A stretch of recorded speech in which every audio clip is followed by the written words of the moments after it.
Some people plan to downsize in retirement, either because they will be empty nesters and no longer need the space, or to fund their retirement. Whatever the reason, some Canadians want to consider buying the home they will retire to in the future today. And this is what we are discussing in today's video.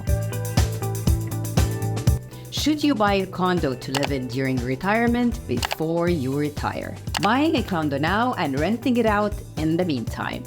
You can generally buy a property you intend to rent out with at least a 20% down payment and borrowing up to 80% of the purchase price as a mortgage. Depending on where it's located, a rental property may or may not have positive cash flow with a 20% down payment. For that reason, those with tight cash flow need to run the numbers well, so they can budget properly if they choose this option. Rental income is taxable on your tax return each year, with property tax, condo fee, insurance, utilities, maintenance, and of course, mortgage interest being tax deductible against the rental income. If you borrow on a line of credit for the down payment, that interest is also tax deductible. There are challenges to consider as well.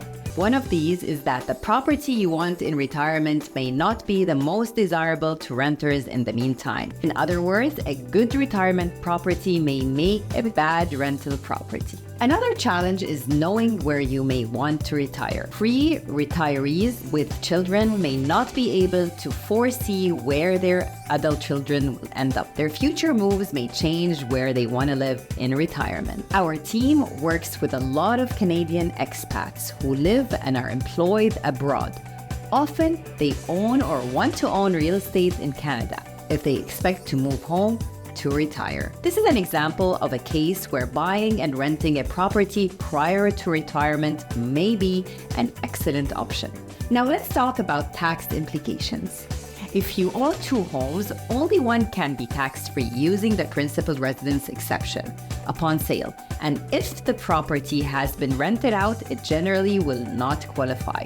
If you move into the property you previously rented out, you can defer the capital gains tax payable until you sell in the future, but filing an election with your tax return. A portion of the eventual sale proceeds will be taxable, and some may be tax-free using the principal residence exception as well.